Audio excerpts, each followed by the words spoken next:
How y'all doing today? I'm back with the honeymoon series for ABCD, D for divine.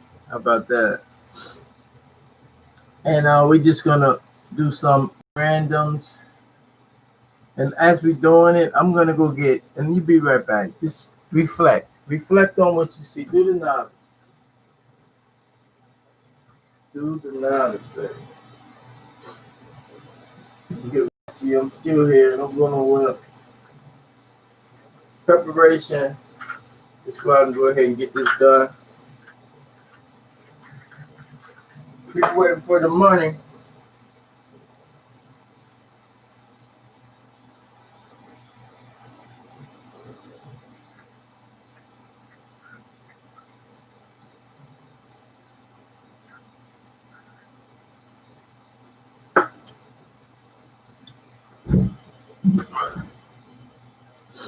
All right, so let's get this show going. How's everybody doing? I would like you to like and share and go get a pen.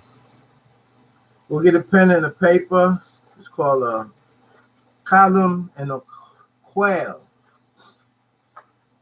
As we getting ready to take off the rough edges and present this program, Honeymoon. Congratulations for all those who are married that got together and unified. And now you want to know what you got yourself into or how you can make your marriage better in these times that they call the last days in time for some, or for those who like to use that terminology.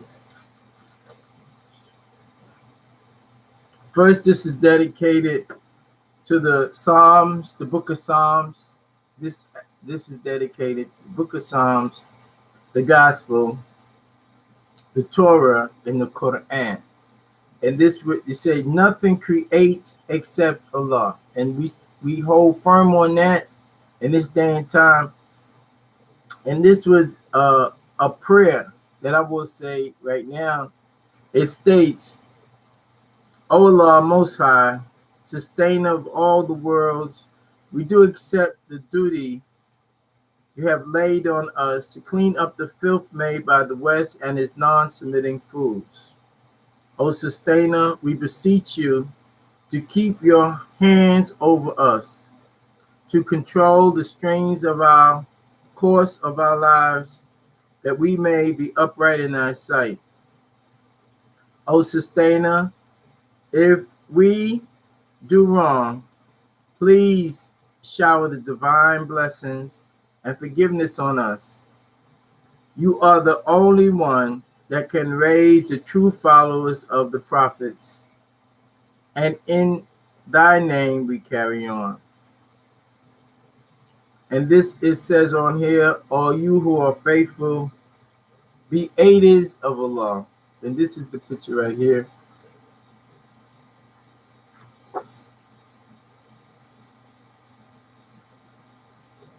As we get a closer look at it, you can see, you can take a snapshot, use it, share it with your family.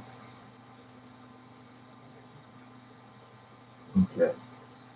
So as we move and groove, we say the next, the other side of that, this here, it says, I call you to accept the truth as bestowed upon me by the masters who guide my pen. For myself, I could not have done the works of it. And this right here, for those who deny, for those who say it's not true, it wasn't true, it was true, it's still true today, as you see. So as we make our journey and metamorphosize ourselves, you will see this in the back, as I put that in the back, as we start to declutter the foolishness. So we have that there. And for those who know that they speak of what they call the shepherd. And the shepherd is one that watched the flocks. So as we were coming up out of turmoil, sadness, oppression, depression, lack of information or the proper actions that we would take, some of us were coming from other areas of the globe who were not affected mentally because of the knowledge that they had, which is called inner peace. That inner peace is also said as calmness. As we now are in a flood, this particular flood is not like the flood with Noah that people can't relate to because they have not done the science on what's truly going on, but it's a flood of information.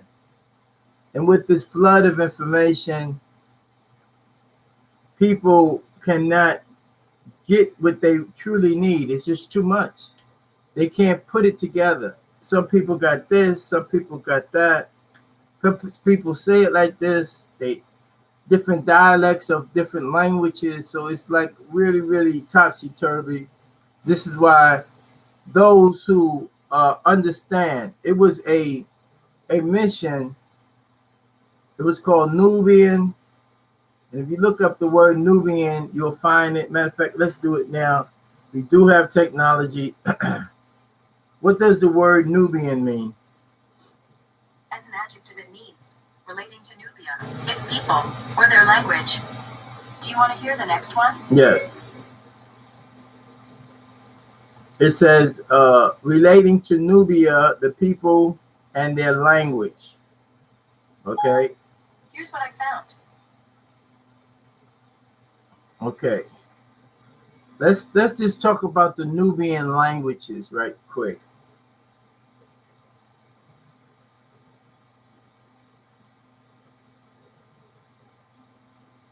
Nubian languages, plural, not to be confused with Nubia language of Papua New Guinea. Okay, the Nubian language is called Lakhat or Nubia, are a group of related languages spoken by the Nubians. They form a branch of Eastern Sudanic languages, which is part of the wilder Nilo-Saharan Hulum.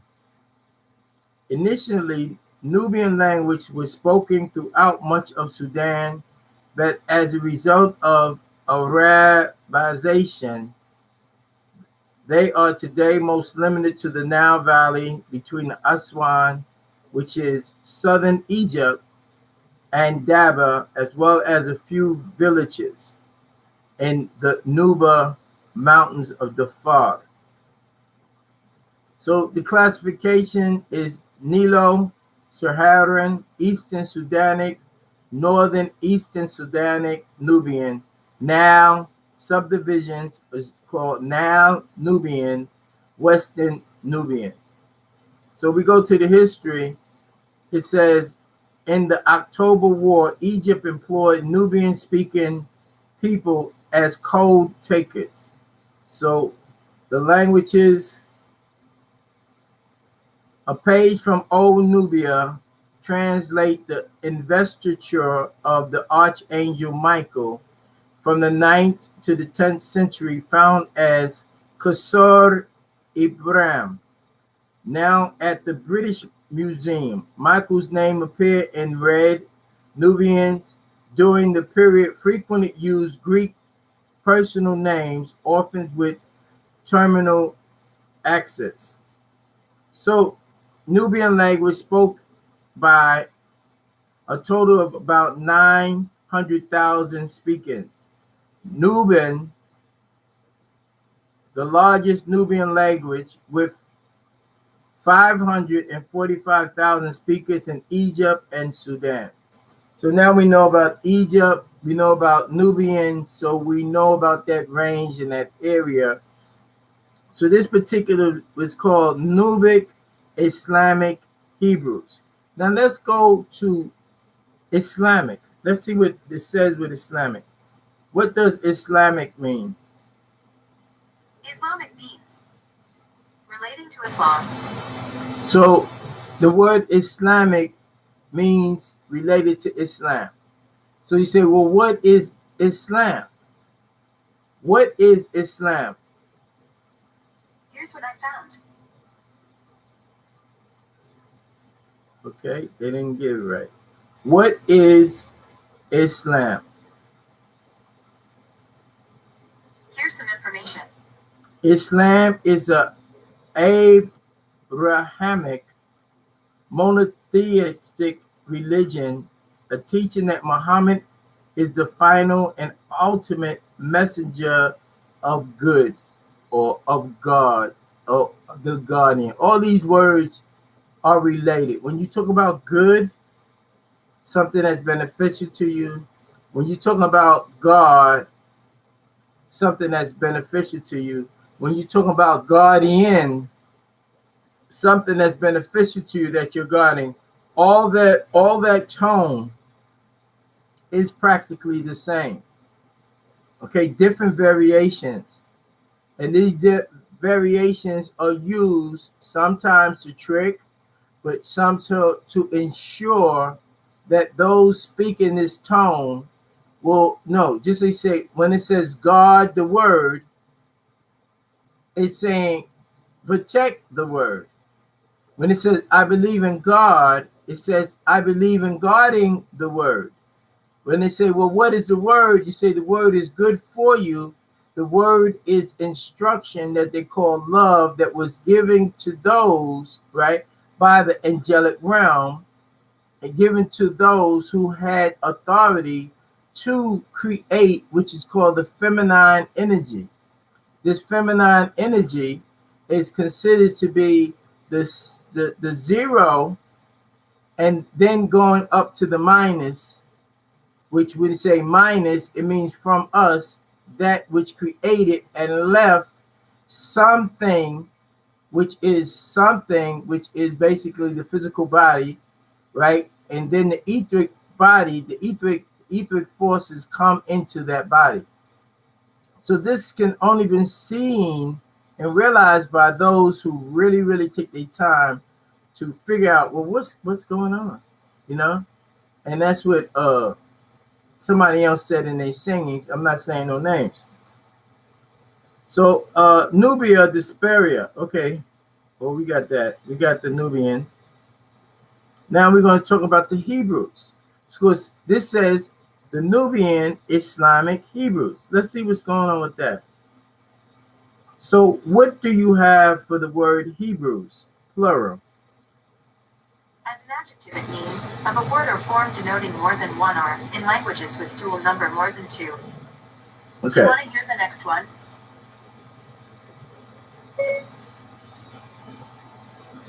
Okay, so what does Hebrew mean? As a noun, it means a member of an ancient people living in what is now Israel and Palestine, and, according to biblical tradition, descended from the patriarch Jacob, grandson of Abraham.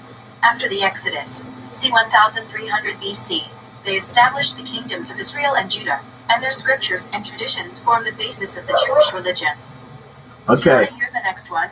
Now, what this is saying, it gives an attribute to those who have taken and put it on and saying it's theirs, because they have all right to say this. But at the same time, they never cited the original of what it says. It should be saying this: a member, a tribal member of the people. When they say ancient people, it throws people off. When they say an ancient people, you won't be able to claim that for yourself because you think you are a modern people. These are trick words that has been put in out. So it says, A member, this is what it says, a member of an ancient people living in what is now called Israel and Palestine, right? And according to the biblical tradition. Sorry, I didn't quite catch that. Could you please repeat it? No, I'm finished with you.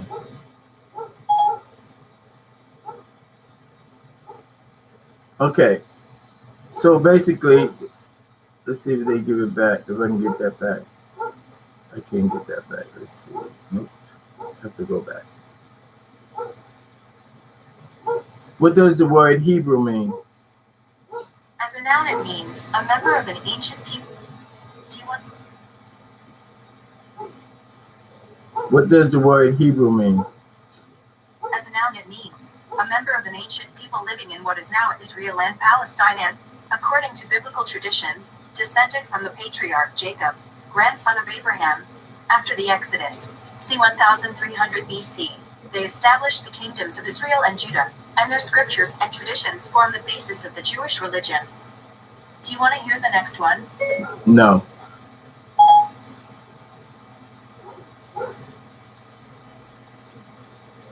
What does Hebrew mean? What does Hebrew mean? As a noun, it means a member of an ancient people living in what is now Israel and Palestine. Do you want to hear the next one? It says, as a noun, a member of the ancient people living in what is now called Israel or Palestine. Okay? According to the biblical tradition, descendants from the patriarch Jacob, grandson of Abraham, after the Exodus 1300 BC, they established the kingdoms of Israel and Judah, and their scriptures and tradition form the basis of the Jewish religion. Okay, that can be said as correct if you knew what it was saying, but if you just read it and you say, oh, it's about the Jewish, no. That's not what it's saying. That's not the truth of what it is. What it is, what is Hebrew? Hebrew is a name that they used when Abraham crossed the Ur of Chaldea. So it was an act. It means to cross over something. Okay, so they continue to say, oh, those Hebrews, those are ones that came over, those Hebrews, they're Hebrews, they're Hebrews. So that kind of stuck with them like that. And then it says, for what is now Israel and Palestine. So when they say, what is Israel and Palestine, they're talking about the location. They're not talking about the people that's in there now. These people that's in there now are not the same original people as far as melanation, as far as family ties, because people move in what they call migration. So people have left those areas. You have some that's there, but they have a caste system, and they're not recognized as the origin. Just like if you was to come to America and they will tell you that the Indians, right, is the original people, but they will not tell you that those people who claim that they are Indians are not the Indians, because we were never Indians. We were Moors, or we were the love of the globe. We maintained, and we had ships. We were all over in harmony and peace until those that came out of Europa, which is called Europe, and the climate that was conducive for them, which was the cold climate, because of their imbalancement that is recorded in Leviticus 12, 13, and 14, in what they call the book of Leviticus, in the 66 books of King James, and the 72 books of the Catholic or the Vatican. These scriptures were put together, and each page or chapter is a book. So when they say 66 books, those are 66 books condensed. And the Leviticus was a book that was given to the high priest that were called Levites or Levites. So within all of this, now it's stating that it goes and say Abraham after Exodus, right? They established the kingdoms of Israel and Judah. Israel and Judah split off, right? But Israel, right, that represent Jacob. And Judah represent the family as it split off. And today you can say the king of Judah, and you will see Haile Selassie, you see, or Ethiopia. And you'll see this in the same area. So we have that. So we're talking about the flood. We done looked up the Nubian, the Islamic, and the Hebrews, right? And this is the page when the flood was coming, and you will see the people ascending up. If you look closely, you'll see the people that basically was drowning. And this same drowning is the people that's drowning today, right? They're drowning because it's just too much. And with this drowning, this is what happened here.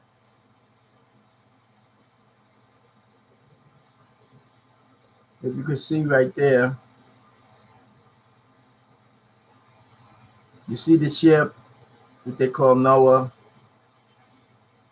and that wasn't actually his name, but we'll leave it like that for now. And that was the flood. That was the representation of the flood.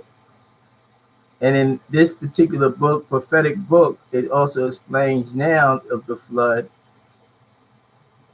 where people didn't want to listen to what they call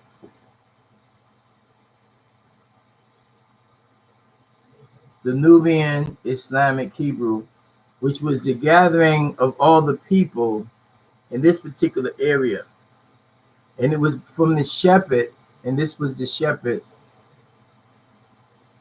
at the time. So for those who know the shepherd, for those who knew what was going on, okay, let's keep it moving. Get up, dust your feet off, wipe your shoulders off. Hold on. Right. And keep it moving as we moving and grooving. Okay, so now as we continue this journey, we go on to the next thing, and we already did it here.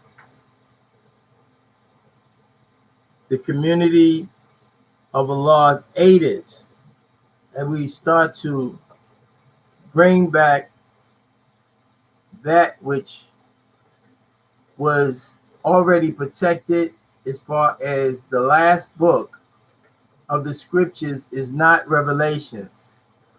Revelations is the teachings of John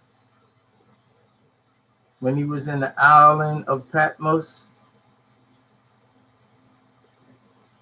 But at the same time, the confirmation of Revelations is the book called the Holy Quran. And it's not the Holy Quran that people can download. It is another Holy Quran that was given from the receiver, which was Ahmed from the tribe of Quraysh, to the receiver, translator, right, which is Imam Al-Hajj Al-Imam Isa Abdullah Ahmadi, to that which we call back to that which explains, which is called New School, or is also called Gabriel or Jibril, is the color green. The healing force is what they call Murdoch in America, okay, which is a fragile thing right there. So this is I call you to accept the truth as bestowed upon me by the masters who guide my pen. For I myself could have never or could have not have done the works of it, right? And it's signed the pen. And this Asaid al Imam Isa al Hadi al Mahdi. And this was the picture of that. And if you look, you'll see the lamb, the lion, you see the lion, the lamb, you see the different people coming to the lamb. And this picture gave information towards the continuation of what it was. So now, back to the honeymoon series that we're doing, honeymoon series 4. We're talking about how you can enhance your unification in marriage, and that one way is to listen and to dialogue. Okay, and then once you listen, to write it down. Sit there. Okay, the first of all, before a person get married, they were supposed to engage in this word. I got engaged. It was to be engaged in a plan of our continuation. And in that plan, you had short-term goals and long-term goals. You had things that you would take out your life as far as you being a bachelor or a bachelorette, because certain cultures do certain things.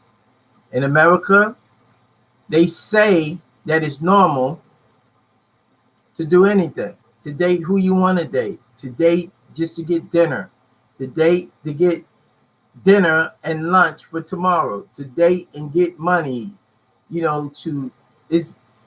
not going to go through all of that, but you know what I'm stating. Now, when you engage to be together, which they call wedding or marriage, wedding from weeding is like when you separate things. So you have a wedding, you're weeding out of the lifestyle where you could just do anything.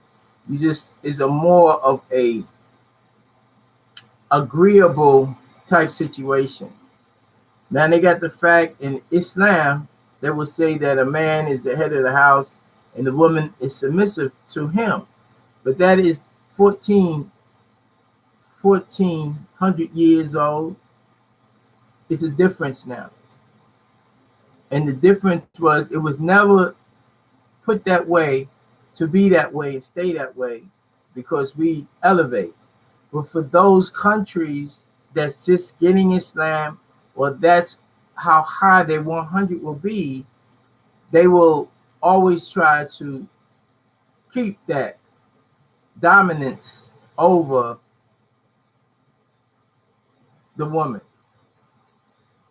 See, but those who can elevate to their natural and rightful position, that will not work. That's why you have different problems and situations in relationships. So now we're talking about the honeymoon. So the honeymoon series is about real life people solving the issues of what's going on. And the first thing is you have to stop, listen, get a pen, paper, and write things down. Set off a goal, short-term goals, long-term goals. Disclose certain things that's necessary, like health issues, health-related issues, things that you usually won't tell anybody.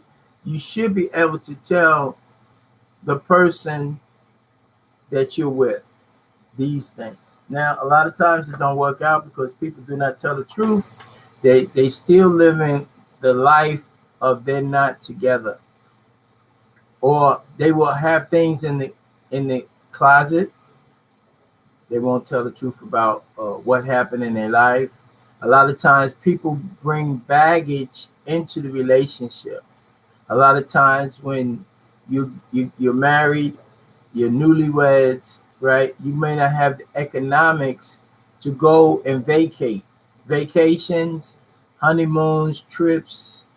That is still, to me, that is a waste of money because it doesn't last. You have to deal with economics, and you have to prepare yourself for crisis. You have to save up for different things. You have to invest in properties and start to do or entrepreneurship to establish certain things. As far as depends on what country you're in. In America, you need to establish a business, a family business, a tribal business, something that's around your creation, which is your duplication, called children, wrongly called children today. We're going to start saying duplications, and then we're going to put them in a natural order as far as original and mutation. Mutation is considered to be first, or what they call fierce, as a protector, but acts also as a savant, not a servant. So I'm going to find out. Let's see. When they say savant, one here is different because they say autistic or can't think about reality, but only can think about focus on information. That is not a savant. Savant is basically someone who has ontology, that understands the many different sciences and disciplines and the organs of a system. You have organs in your body, you have organs of a system. When we talk about the system of America, we're talking about a lot of different organs or organizations. We're talking about, just as you have 12 cabinets to the office of the president. What are the 12 cabinets of the office of the president of the United States? I found this on the web.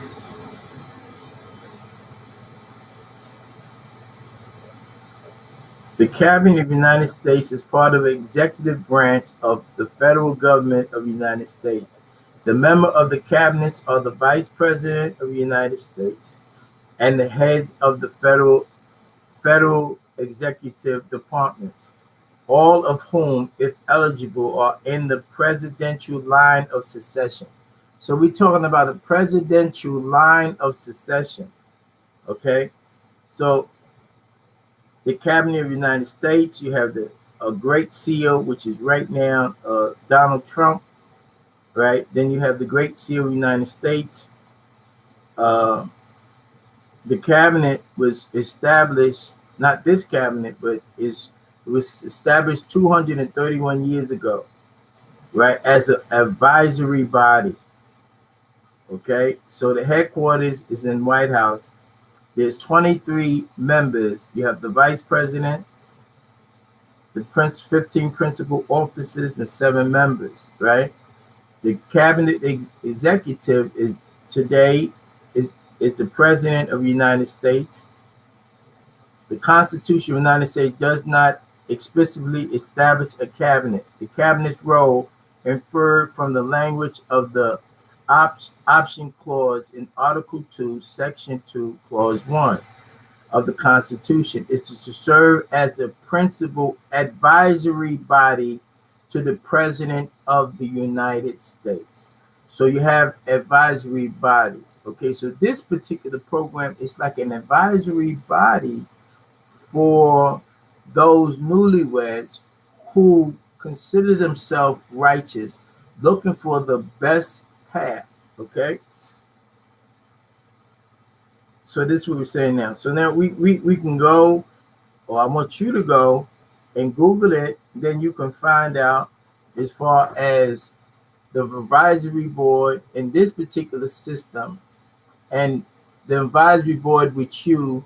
And you can also go ahead and get a support system in your relationship without giving out the details that a person will use against you if they caught an attitude, or if they felt that, it's different things. It depends on how much discipline a person has.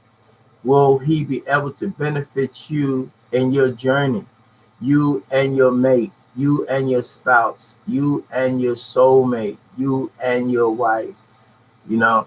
And there are words that you will hear from my significant other, and she will explain to you other words that will get you closer to your destiny and keep you together in harmony. Harmony is proportion and balancement, you know, proportion, cooperation and balancement in your relationship. And that's what has to have in your honeymoon. Some people say a honeymoon lasts for a visit, a vacation, but the word vacation is to vacate in the actions that you need to do in your tribal formation. And being that people are not in tribal formation, it's very hard for them to have a vacation. They just on disappearing acts. That's what I call it. But we're talking about honeymoons, we're talking about relationships, and how if a person would sit down and plan instead of you got PLAY and you got PLAN. So you either play or you plan. And each day, right, each 24-hour period of time, you must have time management. In that time management, you must have money management. You know, economics. You have to learn these things. And once you start learning these things, money management, economics, learn about mannerism, learn how not to disrespect each other in words. You know, think about what you're going to say. If you say something wrong, you got to realize why you say anything wrong. Take time to meditate, learn to pray. We'll get into prayer, meditation, and that will save your face in this new relationship that you're trying to establish. And as you walk day by day, you have to have your purpose. You have to know why you're here on earth. You have to be equally yoked as far as your relationships with other people. The same people that you were with before you were married, you have to reevaluate if they coming on your journey, if they accept and respect your new relationship. That's what many things you have to do. So I think that's enough for you right now, and we will get back to you. And this is the honeymoon series, and I believe it's series 4, or it could be 5. And as we move and groove, I just want to say, check it out. Continue to be who you need to be. Be nice to your significant others, and make a plan. Get with the plan. Like and share. Talk about it. Form your own group. Have a support group. Talk to others. Teach this new information that's coming out for this new generation, and uphold those who provided food, clothing, and shelter for you. If they didn't have the information, if they didn't have the intelligence, but they provide food, clothing, and shelter and gave you love and gave you hugs, they were not doing things that was inappropriate. Appreciate them, bring them along on the journey, and don't just cut off people because you're going to be self-flesh. Don't cut off people because you feel. When we're talking about cut off people, we're talking about you can always keep people at a distance where they won't hurt your relationship. You can always let people know that you are acknowledging that you are monitoring the friendship that you have with them, and try to, the word friend is free end. If you look at the word, go get a pen, write down friend, you'll see free end.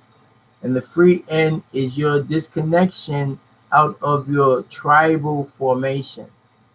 So when you say, oh, I got a friend, that means that they're not in the tribal formation. They don't hold a position and doing the things that we need to do as far as a force field, energy, a force of communications, a force of, movement, because you can get picked off like that. And that's what's happening with people.